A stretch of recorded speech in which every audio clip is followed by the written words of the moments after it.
much. You're welcome. We are so glad to have you here today. It's actually a pleasure to us and an opportunity to have with us here Pastor Ella, one of our resident pastor in house here in Kano. You are so much welcome, sir. We're glad to have you, sir. You're welcome. Thank you very much. The pleasure is mine to be here.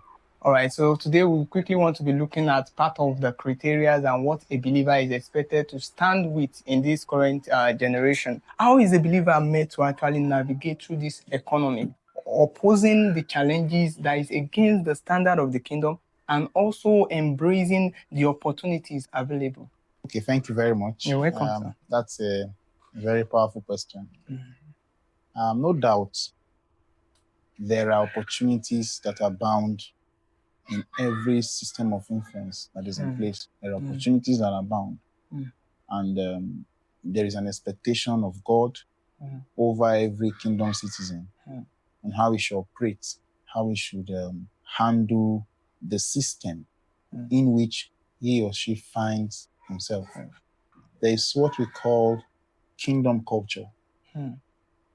It's what we call kingdom culture. Kingdom culture is the ethics, the operational guide that a believer is supposed to exhibit in whatever place he finds himself. Simply put, culture, they say, is a way of life. So there's a way of life for every kingdom citizen who's supposed to manifest wherever he finds himself. True. And as he finds himself in that place, if he doesn't manifest it, he can be a Christian, but the ethics, the practices, the belief system of the kingdom is not fully representing it. So there is a gap. There's a gap.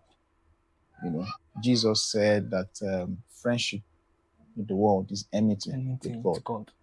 That does not mean we should not have anything to do with the world, but there should be a demarcation. There should be a line being drawn so that you will not lose out and forget about who you are sent to represent. I will put it like this. God expects us to function in whatever sphere of influence, bearing in mind that kingdom culture. And it is going to rest on what we call contact with the world without contamination. Contact with the world without contamination. Yes. God expects us to have contact with them, but don't be contaminated. Don't be contaminated. It is possible that many will make contact, but they are contaminated. And that is because the kingdom culture I talked about is lacking. Either it is lacking or they were not taught. That's where we now bring in the issue of discipleship. Either they were taught, they didn't accept training, or they were not taught. And so when they get into that sphere of influence, they forget totally about who they represent. Forgetting that they are representatives, they are functioning from Zion, a higher plane. So they are expected to bring the influence, they are expected to bring the practices, the ethics, the principles that is operational from that place and superimpose it upon where they find themselves. But that is not happening because there is a gap. That culture is not being taught. Either it's being taught or people have now blended to the sphere of influence and they find themselves. And so we have a lot of Christians who are in the marketplace, who are in different sphere of influence, but they are not able to bring that influence, the kingdom influence, to bear where they find themselves. It's a challenge. It's a challenge. That's why the call for discipleship again is critical in the 21st century, because a lot of things that people were taught in those days of our fathers are being discarded, are being disregarded. And then the very things that God wants us not to have contact with are the very things that we are embracing. Jesus. So kingdom culture, we need to go back to kingdom culture so that we'll make contact with the world and then we'll not be contaminated. There are opportunities. There are opportunities, numerous opportunities in all the spheres of influence. Yes. Thank you very much for that, sir. But standing on the point you mentioned about culture of the kingdom is discipleship, which I believe there is more to that. And I know there is a lot tools and what we are meant to be equipped with in discipleship. But apart from being disciple as well, believer now, when we are journeying through the system of the world, we focus on the qualifications, certification we have, and we want to just follow the ethical conduct of the particular space of influence we occupy. Now, how can we blend in this culture to influence whatever space we are actually, or wherever space we are actually occupying? How can we blend in this culture? So what can you say to that, sir? Well, I would see it as a lack of internal strength to be able to stand for what you believe in. Lack of internal strength. Yes, there's a lack of internal strength because some of the Christians we find in those places, they know these things, but the inner strength that will enable them to carry those things out is lacking. And a man will lack inner strength if he doesn't spend time with God. If he doesn't spend time with God, where strength will be infused into him, he will have the capacity and the ability to say no. I'll give an example from scriptures. Daniel stood.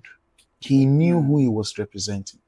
And because he has spent time with God, the strength to say no, even to a king was there. That's true. The three Hebrew boys, they didn't think about it because they had so much confidence in their ability and the capacity of God. Forged in their hearts.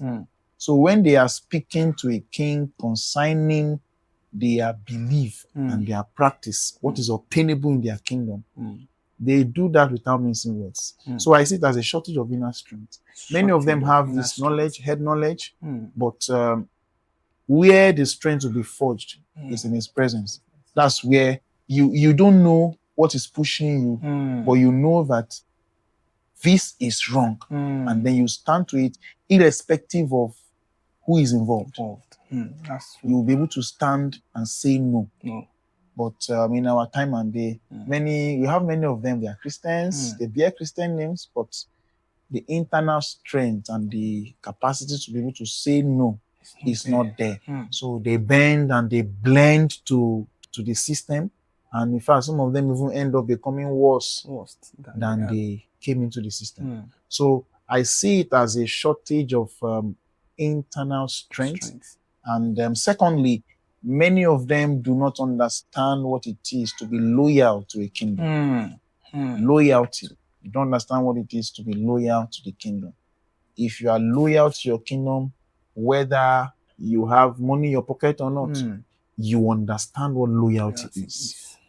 Daniel again, for instance, he didn't have what to eat. He was just there and they'd say, come and dine with the king. But he said no. So once a Christian knows and understands what loyalty means, he will be able to say no. And I think that's a major problem. Once there's internal strength, you'll be able to say no.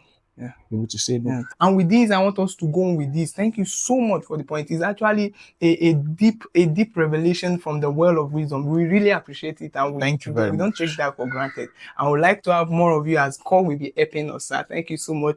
And also to my audience over there, I want to encourage you to know what you are buying to, because if you don't understand what you are buying to outside there in the current economy of this world, you are going to bow to something else. I pray God bless you as you seek deep to know him in intimacy. Thank you so much. We'd like to have you other time. Thank you so much. God bless you.